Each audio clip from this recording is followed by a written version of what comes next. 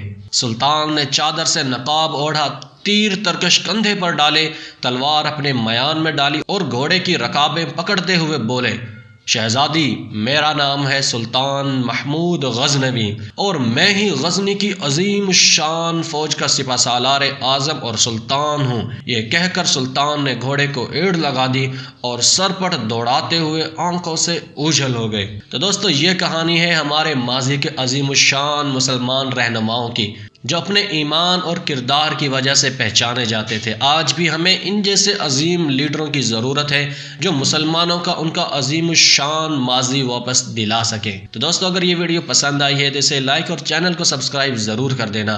ملتے ہیں اگلی ویڈیو میں، تب تک کے لیے اجازت دیجیے۔ اللہ حافظ۔